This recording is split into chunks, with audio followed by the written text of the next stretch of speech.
인생의 재건축 시리즈 제목입니다. 오늘은 무너져도 기도의 자리로 라는 제목의 말씀을 드립니다. 자, 우리 교회가 있는 이 동네는 과거에 달동네였습니다. 여러분 다 잘 아십니다. 자, 사진 하나 볼까요? 달동네 사진. 제가 인터넷에서 한번 찾아봤습니다. 옛날 생각이 나십니까?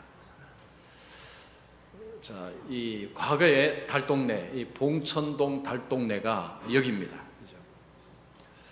저는 제가 대학교 다닐 때까지 대구에서 살았기 때문에 봉천동 달동네를 본 적은 없습니다. 텔레비전에서 이 달동네라는 것을 이야기해서 그냥 봉천동이 달동네구나 그렇게 알고 있었습니다. 그러다 95년 말에 우리 교회로 제가 전임 강도사로 왔는데 와보니까 아파트가 있고 뭐 교회도 크게 지어져 있고 제가 생각하던 달동네가 아니었습니다. 제가 그때 우리 교회 사역을 하면서 전세방을 어디에 얻었냐 하면 지금 동아 아파트 자리, 그때는 아파트가 없었죠.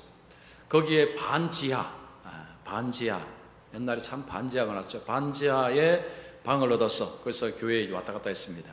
근데 제가 살던 반지하 옆에가 그때 재개발하기 전이었습니다. 즉 거기가 그야말로 달동네였습니다. 그래서 제가 그걸 보았습니다. 아, 이게 달동네구나. 제가 이제 눈으로 이제 봤죠. 제가 이제 미국 가서 공부하고 목회하고 11년 만에 이렇게 돌아왔는데 이 봉천동이 아닙니다.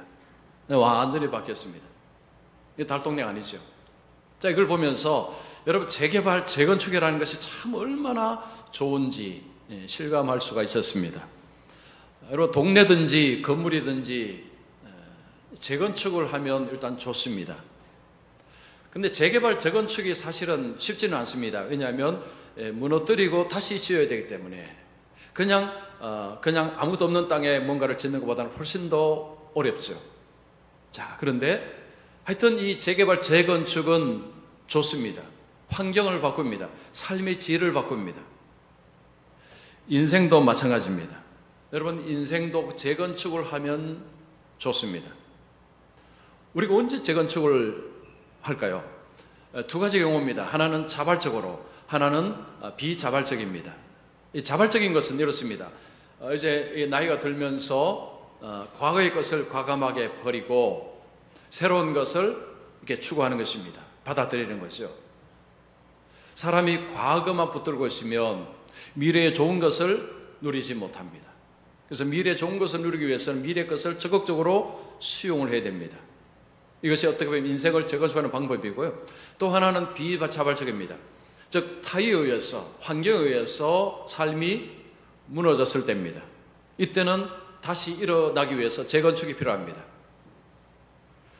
내가 자발적으로 하든지 아니면 비자발적이든지 여러분 인생의 재건축은 꼭 필요합니다.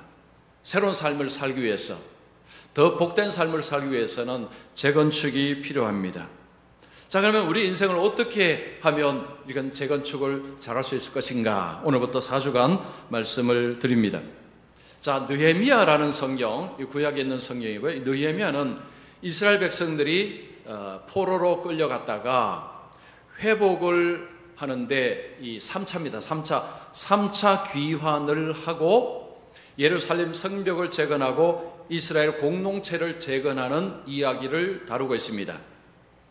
에스라와 느헤미야가 전부 포로 귀환을 다루는데 에스라는 1차부터 3차 전까지입니다. 그런 귀환 과정을 다룬다면 느헤미야는 3차부터 성벽 재건하고 이스라엘 공동체 재건하는 이야기로 다루어져 있습니다. 그래서 우리 인생의 어떤 재건축을 우리가 살펴볼 때 우리가 하려고 하면 이 느헤미야를 살펴보는 것이 굉장히 도움이 됩니다. 자, 오늘 첫 번째로 1장부터 2장 10절까지 보는데 재건축의 어떻게 보면 가장 기초되는 부분입니다. 재건축을 하려면 가장 기본적으로 뭘 해야 되는가? 오늘 이걸 말씀드립니다. 자, 첫 번째입니다.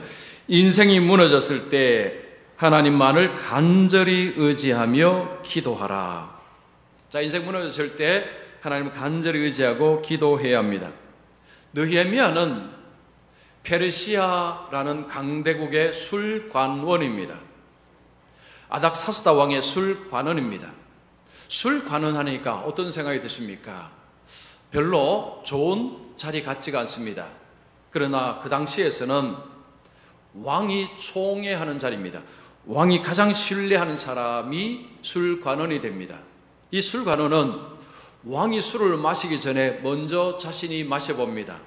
독이 있는지 없는지를 먹어보는 것입니다. 그래서 왕은 자신이 신뢰할 수 있는 자를 술관원으로 맡깁니다. 느헤미야는 이스라엘 사람입니다. 포로로 끌려온 사람입니다. 페르시아에도 수많은 사람이 있을 것입니다. 그러나 왕은 콕 집어서 느헤미야를 술관원으로 세웠습니다. 왕이 정말 총애한다는 것입니다.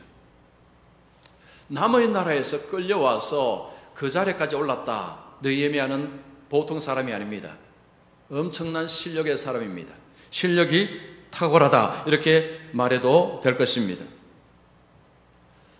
자, 느헤미야가 지금 권력의 자리에 앉아 있고 많은 것을 누리고 있는 상황입니다.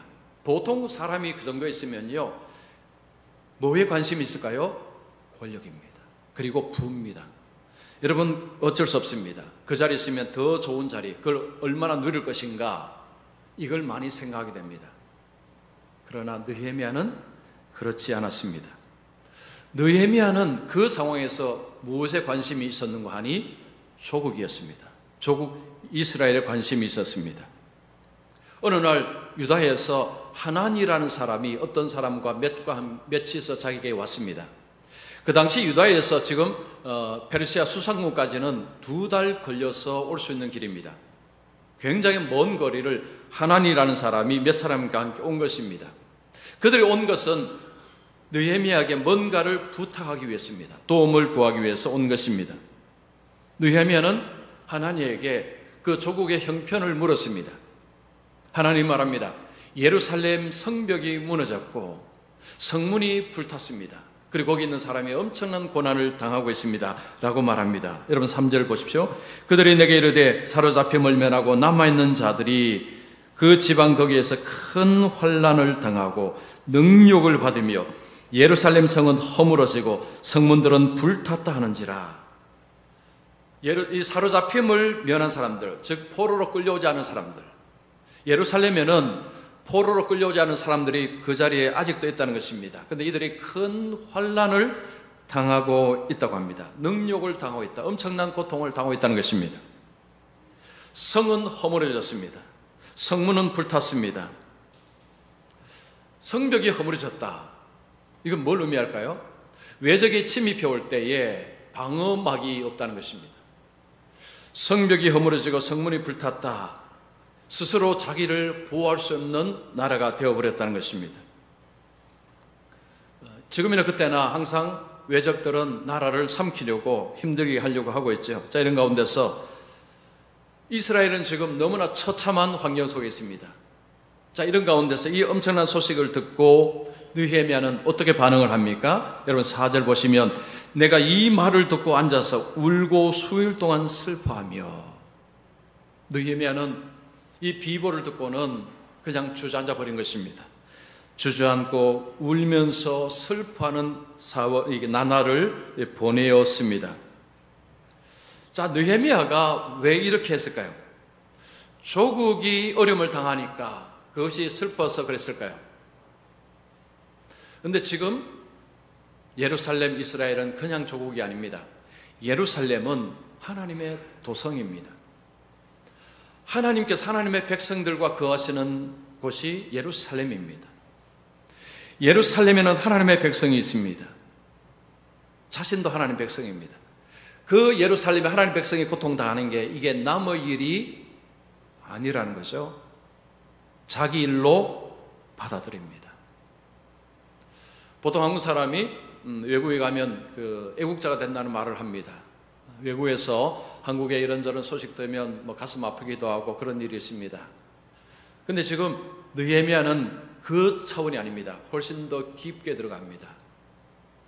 자, 이 느헤미야의 마음을 이해하기 위해서는 우리가 구약 성경에서의 이스라엘 백성을 좀 이해할 필요가 있습니다.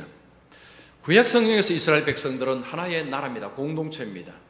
그들은 자신을 한 개인으로 보지 않고 그 공동체의 일원으로 보았습니다. 즉 이스라엘이라는 그 나라 속에 자신을 본 것입니다. 따로 놀 수 없다는 거죠.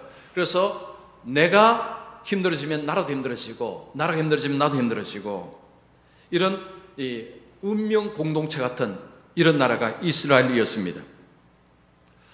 자, 이것을 볼 수 있는 대표적인 사건이 아간입니다. 아간의 사건입니다. 이스라엘 백성들이 가나안 땅으로 들어가서 제일 먼저 여리고 성을 함락시켰습니다. 여리고 성은 굉장히 단단한 성이었습니다. 근데 그 성을 함락시키고 그 다음 성은 아이성은 작았습니다.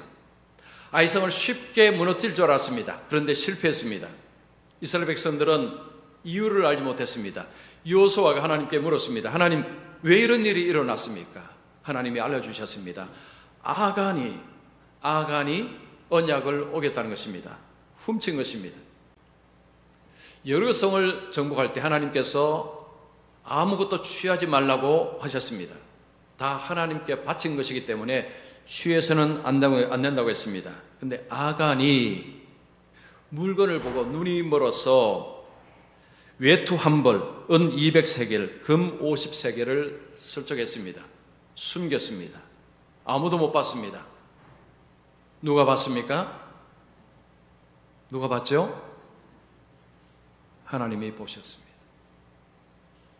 다른 사람은 못 봤지만 하나님이 보셨습니다. 우리가 살아가면서 정말 중요한 것은 다른 사람은 못 봐도 하나님은 본다는 의식을 갖고 사는 것입니다. 하나님께서 여호수아에게 알려주셨습니다. 아간 때문에 너희들이 진 것이다. 이스라엘 나라가 바로 그런 나라였습니다. 느헤미야가 지금 예루살렘에서 하나님의 백성들이 고난을 당한다는 것이 이게 남의 이야기가 아닌 것이 바로 그래서 그런 것입니다. 그러면 느헤미야는 그냥 울고 슬퍼만 하고 있습니까? 아닙니다. 4절 중반절 보십시오. 하늘의 하나님 앞에 금식하며 기도하여. 느헤미야는 이 비보를 듣고 나서 그냥 울고만 있지 않았습니다. 금식하고 기도했습니다. 누구 앞에서요? 하늘의 하나님 앞에서. 여기서 금식한다는 것은 하나님을 절박하게 의지하는 것을 말합니다. 하나님을 절박하게 의지한다는 거죠. 여러분, 사람은 먹는 재미가 있습니다. 먹어야 삽니다. 근데 먹지 않겠다는 것은 자신의 육체의 영양 공급을 중단하겠다는 것입니다. 이것은 엄청난 고통을 감수하는 것입니다. 왜 이렇게 합니까? 절박하게 하나님을 찾는 것입니다. 하나님을 의지하는 것입니다. 느헤미야는 이 비보 속에서 절박하게 하나님을 의지하고 기도합니다. 자, 여러분, 이 금식을 우리가 잘 이해할 필요가 있습니다. 자, 금식하며 기도한다고 할 때 이 금식에 관해서 오해를 하는 경우들이 있습니다. 금식을 공로의 어떤 수단으로, 자랑의 수단으로, 어떤 응답 급행열차로 이해를 하는 경우들이 있습니다. 금식은요, 그렇게 생각하면 안 된다는 거죠. 어떤 수도사가 이제 제자들과 함께 금식을 합니다. 근데 제자들 중에 한 사람이 잘난 체 하는 제자가 있었습니다.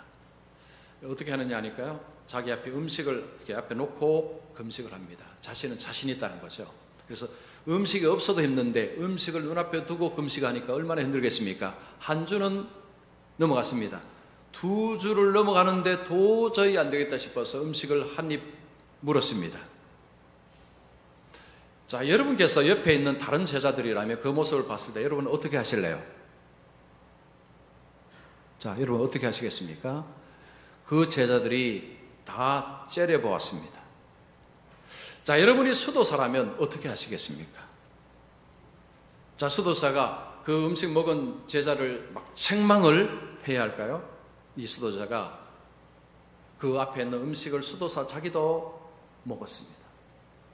그러면서 수도사가 제자들에게 그 음식이 뭔지를 제대로 알려주기 위해서 그렇게 한 것입니다. 여러분, 금식은요, 절박하게 하나님을 의지하는 수단입니다. 지금 이 다른 제자들은 왜 째려봤습니까? 여기에 자랑이 들어간 것입니다. 자랑, 공로식. 예수님 시대의 바리새인들이 이렇게 기도했습니다. 나는 일회에 2번씩 금식하였습니다. 예수님이 이들을 향해서 이렇게 이야기했습니다. 이들은 하나님의 긍휼을 얻지 못했다고 이야기합니다. 자기를 높였기 때문입니다. 금식이라는 것이 나를 높일 수 있는 수단이 되면 그때부터 이게 문제가 되기 시작합니다. 금식하는 이유는 절박하게 간절히 하나님을 찾기 위해서입니다. 금식하면 무조건 응답이 되느냐? 그렇지 않습니다. 여러분, 다윗도 금식으로 했는데 하나님 응답하지 아니하셨습니다. 언제일까요? 불륜을 저지르고 나서 아이가 태어났습니다. 우리아의 아내와 자기 사이에 아들이 태어났습니다. 태어나자부터 시름시름 앓습니다. 다윗이 금식 기도했습니다. 그런데 그 아이가 죽었습니다. 자, 사무엘하 12장 22절 23절 제가 읽습니다. 아이가 살았을 때에 내가 금식하고 운 것은 혹시 여호와께서 나를 불쌍히 여기사 아이를 살려주실는지 누가 알까 생각함이거니와 지금은 죽었으니 내가 어찌 금식하랴. 내가 다시 돌아오게 할 수 있느냐. 나는 그에게로 가려니와 그는 내게로 돌아오지 아니하리라 하니라. 자, 다윗이 금식하는데 아이는 죽었습니다. 그리고는 금식을 중단을 했습니다. 금식하면 무조건 응답받고, 그렇다면 다윗의 금식은 왜 하나님이 응답하지 않으게 하셨을까요? 금식을 응답받는 급행열차로 생각해서는 안 된다는 거죠. 우리가 금식하고 기도한다는 것은 하나님만이 희망이십니다. 온전히 하나님께만 희망을 둘 때 하는 것입니다. 인생이 무너졌을 때. 여러분, 요즘 어떻습니까? 괜찮으십니까?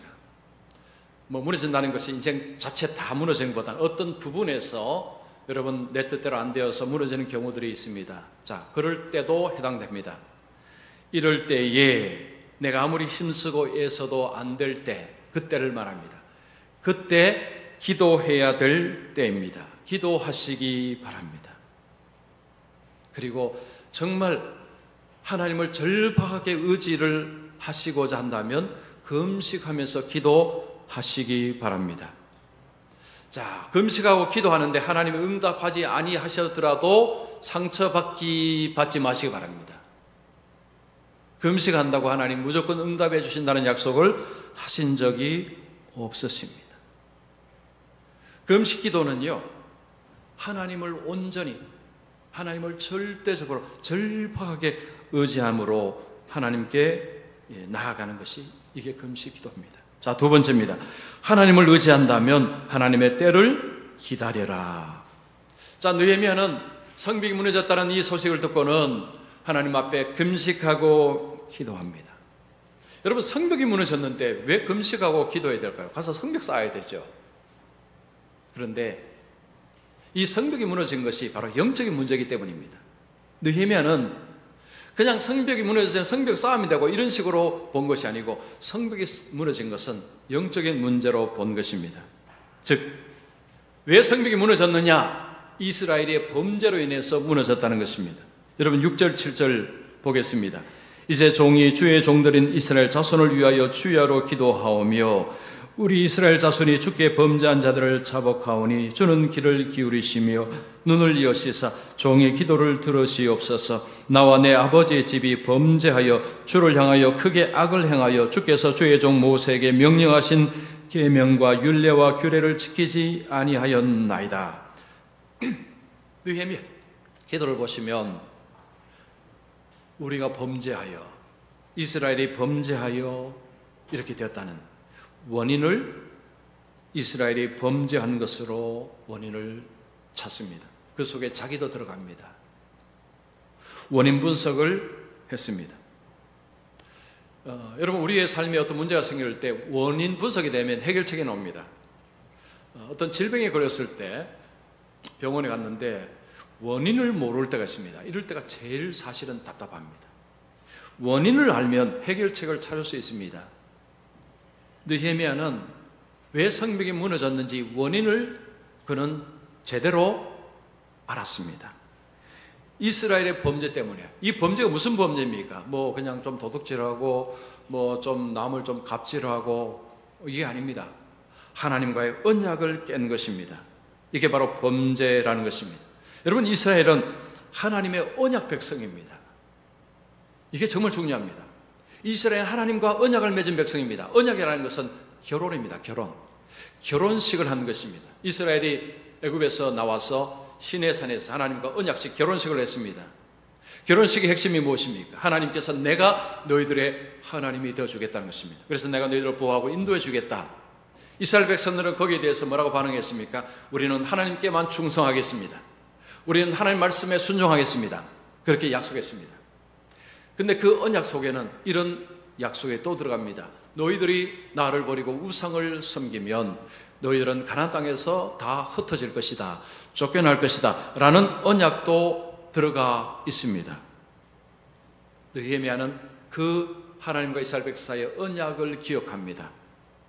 8절 보십시오. 옛적에 주께서 주의 종 모세에게 명령하여 이르시되 만일 너희가 범죄하면 내가 너희를 여러 나라 가운데에 흩을 것이요.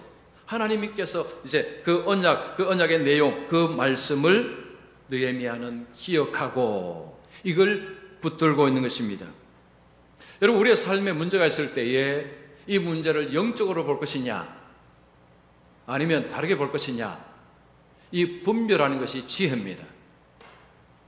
지혜가 없으면 영적인 문제를 그냥 다른 문제로 봐버립니다. 이러면 해결이 안 됩니다. 성벽 무너지는 거 그냥 그거 만들면 되지. 이러면 이 문제 해결 안 됩니다. 우리 인생도 똑같은 거죠. 인생에 어떤 문제가 생길 때 이걸 어떻게 밟고서 이게 지혜입니다. 이 지혜가 없으면요 문제 원인을 못 찾습니다. 원인 찾았습니다. 해결책 나옵니다. 해결책이 무엇입니까? 하나님께서 하신 약속이 있습니다. 돌아오면, 회개하고 돌아오면 회복시켜 줄 것이다. 약속이 있습니다. 그거 붙듭니다. 9절 보십시오. 만일 내게로 돌아와 내 계명을 지켜 행하면 너희 쫓긴 자가 하늘 끝에 있을지라도 내가 거기서부터 그들을 모아 내 아들을 두려고 택한 곳에 돌아오게 하리라. 내 이름을 두려고 택한 곳에 돌아오게 하리라 하신 말씀을 이제 청하건대 기억하옵소서. 자, 하나님께서 이제 회개하면 돌아오면 하나님 회복하게 해 주실 것이라는 말씀을 붙잡고 하나님께 기도합니다. 여러분, 우리가 기도할 때요 제일 안 좋은 기도가 뭔지 아십니까? 하나님 잘 되게 해 주시옵소서. 이거 제일 안 좋은 기도입니다. 말씀을 붙잡고 기도하셔야 됩니다. 말씀을 붙잡고. 아니, 기도 열심히 했는데 안 되던데요. 그 말씀을 붙들고 기도 안 하신 것입니다. 느헤미야를 보십시오. 느헤미야는 지금 기도할 때 그냥 하나님 성문이 불탔습니다. 저 성문을 하나님 세워 주시옵소서. 이 기도하는 게 아닙니다. 우리가 잘못했습니다. 하나님. 우리가 범죄하여 이렇게 되었습니다. 이제 우리의 죄를 회개합니다. 하나님 앞에 자신과 민족에 대한 그런 죄를 회개하고 나갑니다. 자, 느헤미야는요 기도할 때에 그 기도 자체가 상당히 현실적입니다. 11절 한번 보겠습니다. 주여 구하오니 귀를 기울이사 주의 종의 기도와 주의 이름을 경외하기를 기뻐하는 종들의 기도를 들으시고 오늘 종이 형통하여 이 사람들 앞에서 은혜를 입게 하옵소서. 이 사람들이 누굴까요? 페르시아 왕과 그 권력자들. 느헤미야는 성벽을 지금 무너져서 이제 소식 들었습니다. 그러면 자신이 그냥 가서 성벽을 쌓으면 되느냐? 이게 안 됩니다. 왜냐하면 지금 페르시아 왕의 관리입니다. 그러면 왕이 허락을 해줘야 됩니다. 만약에 느헤미야가 급해서 그냥 빨리빨리 이렇게 하려고 하면 왕이 오해합니다. 그때는 반란들이 많았습니다. 반역이 많았습니다. 이 왕 입장에서 이 느헤미야가 뭔가 반역을 하는 것 같다는 그런 느낌을 만약 하게 되면 이 큰일 나는 것입니다. 느헤미야는 하나님께 뭘 기도합니까? 하나님, 왕이 나에게 은혜를 베풀어서 왕이 허락하여 내가 가는 것이 최고입니다. 그렇게 될 수 있도록 주님 도와주시옵소서. 느헤미야는 서두르지 않았습니다. 지금 성벽이 무너지고 성문이 불탔다니까 마음이 급해서 빨리 가야지 하고 그렇게 간다고 될 문제가 아닙니다. 그렇게 가다가 문제가 더 그르칩니다. 기다립니다. 기다립니다. 얼마나 기다렸을까요? 4개월입니다. 4개월. 여러분 1장 1절에 기슬르월은 11월, 12월을 말합니다. 그리고 2장 1절에 오면 니산월은 3월, 4월을 말합니다. 그러면 이 기간 동안에 4개월이라는 기간이 흐르는 것입니다.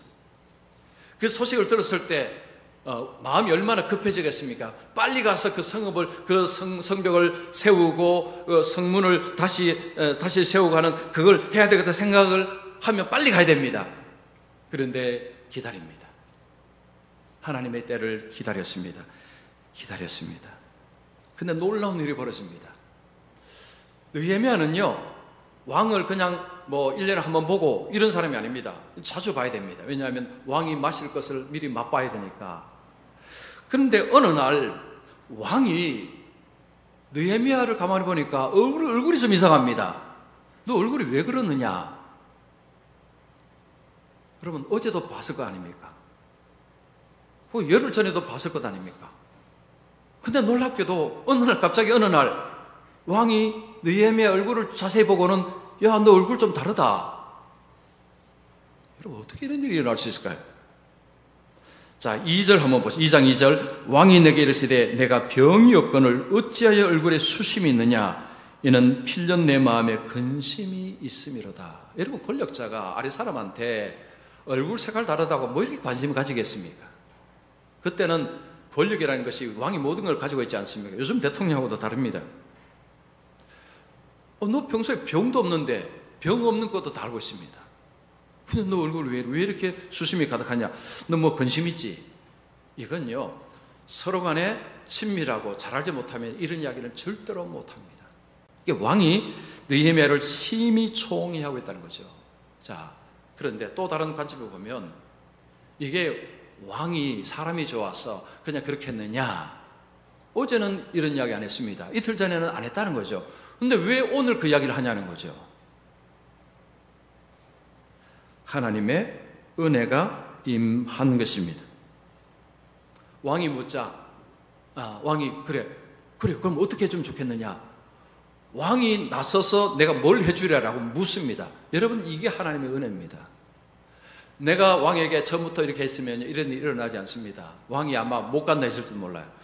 그런데 기다리고 하나님 은혜를 구하니까 왕이 나서서 그래 네가 원하는 게 뭐냐? 내가 다 해주겠다는 거죠. 그래서 느헤미야가 몇 가지를 원하는데 그 중에 하나가 나무 달라는 것입니다. 나무. 2장 8절 보십시오. 왕의 삼림감독 아삽에게 조서를 내리사 그가 성전에 속한 영문과 영문의 문과 성곽과 내가 들어갈 집을 위하여 들보로 쓸 제목을 내게 주게 하옵소서. 사실은 이거 엄청난 요구입니다. 앞뒤 보면 몇 가지 요구했는데 이 나무를 달라는 거죠. 왕이 그래 알았다. 이것도 줍니다. 여러분 이게 우연입니까? 2장 8절 뒷부분 보십시오. 내 하나님의 선한 손이 나를 도우심으로 왕이 허락하고. 여러분 볼펜으로 거기다가 줄을 좀 쳐놓으십시오. 내 하나님의 선한 손이 나를 도우심으로. 하나님의 선한 손이 느헤미야를 도우심으로 왕의 마음이 이렇게 된 것입니다. 하나님의 선한 손이 움직이시면 내가 해서 안 될 일 하나님께서 앞서서 하시면 그냥 문이 열립니다. 하나씩 문제가 풀려갑니다. 여러분 유승용이라는 영화배우 아시죠? 배우 유승용 다 아실 것입니다. 굉장히 유명한 배우입니다. 자, 이 배우가 대학교 다닐 때는 좀 잘 나가지 못했는데 자기 친구들이 그때는 좀 잘 나간 친구들이 있었다고 합니다. 그래서 그 친구들 때문에 질투심, 배아픔 때문에 좀 힘들었다고 합니다. 그래서 교수에게 자신의 마음을 했대요. 교수님, 내가 좀 너무 힘듭니다.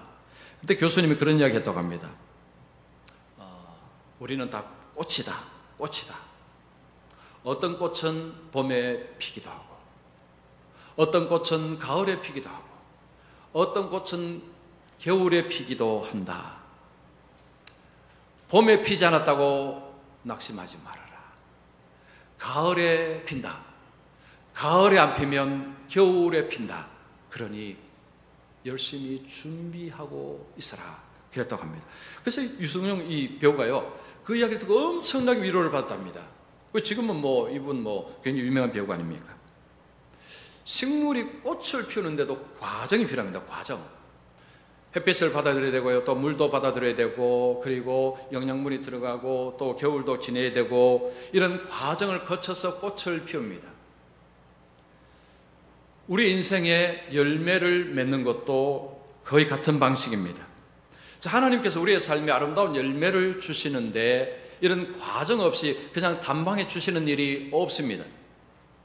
자, 하나님께서 우리에게 뭔가를 주실 때는 이 과정이 필요한, 이 과정은 그 안에 뭐가 있느냐 하면 고난이 있습니다. 고난. 이 과정 속에는 고난이 꼭 들어가 있습니다.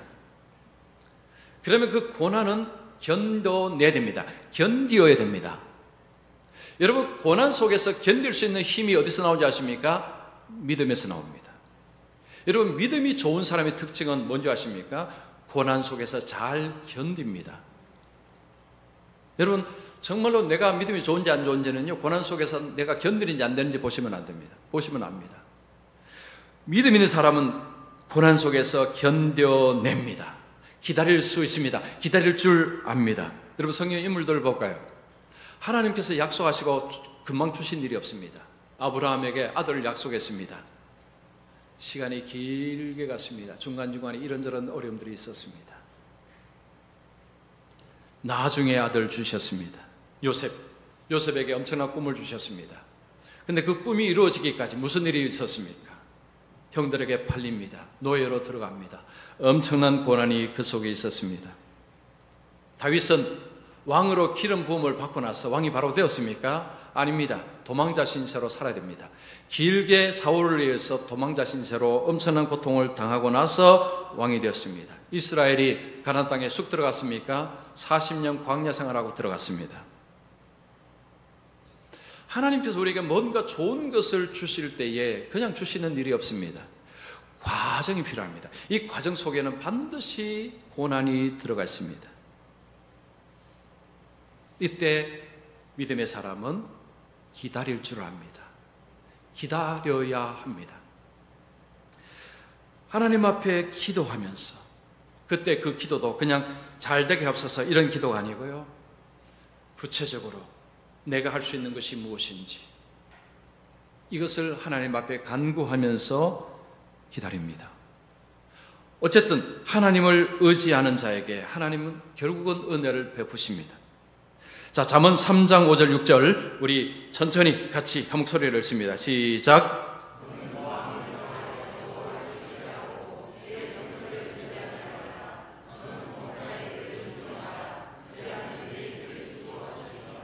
마음을 다하여 하나님을 신뢰하고 하나님을 의지하라. 내 생각 의지하지 말라는 거죠. 범사에 늘 하나님을 인정하라. 그리하면 내 길을 지도하시리라. 하나님께서 은혜를 베푸신다는 거죠. 여러분, 우리의 삶에 어려움이 없을 때가 있습니까? 어려움은 한 번 오고 안 오는 게 아니고 한 번 오고 또 옵니다. 그 처음에 좀 약한 건데 나중에 더 큰 게 오는 때가 있고, 더 큰 게 오다 약한 게 오기 때문에 이건 뭐 순서 없이 그냥 막 옵니다. 어쨌든 어려움이 온다는 것은 우리의 삶에 뭔가 부분이 무너지는 것입니다. 뭔가가 무너지는 것입니다. 자, 그럴 때에 이 인생을 재건축하기 위해서 정말 중요한 것, 가장 기본적인, 가장 중요한 것은 하나님을 의지하는 것입니다. 하나님을 의지하는 사람이 하는 것이 뭐지요? 기도하는 것입니다. 절박하게 하나님을 의지하고 기도합니다. 그리고는 기다립니다. 하나님의 때를 기다립니다. 하나님의 도우심을 기다립니다. 그러면 하나님께서 하나님의 때에 하나님께서 행하시되 멋지게 행하십니다. 우리가 생각하는 것보다 훨씬 더 멋지고 아름답게 행하시는 분이 여러분이 섬기시는 하나님이십니다. 이때는 아멘을 좀 크게 하셔야 됩니다. 다시 한번 할까요? 하나님은 우리가 생각하는 것보다도 훨씬 더 멋지게 아름답게 좋은 것들로 여러분의 삶을 주시는 그런 하나님이십니다. 앞으로도 이런 게 있으면 아멘을 좀 많이 하십시오. 여러분, 아멘은요 내 마음의 반응입니다. 주여 믿습니다. 주여 나에게도 하나님께서 그렇게 하실 줄 믿습니다. 그래서 예배하실 때요, 저는 뭐 이런 강조를 잘 안 하니까 뭐 잘 안 하시는 것 같은데 이제 좀 이렇게 하시면 좋겠습니다. 그래서 우리의 삶에 어쨌든 이 어려움은요 다 오는 것입니다. 다 찾아옵니다. 여기서 우리에게 하나님을 의지하고 기도하고 기다리는 것, 오늘 이거 생각하시고 이제 앞으로 어쨌든 어려움이 있을 때마다 오늘 말씀을 기억하시고 그래서 늘 때를 기다리고 끝까지 하나님을 신뢰하고 하나님을 의지하고 나가셔서 하나님이 주시는 좋은 것들을 받고 누리시는 우리 모두가 되시기를 축원합니다.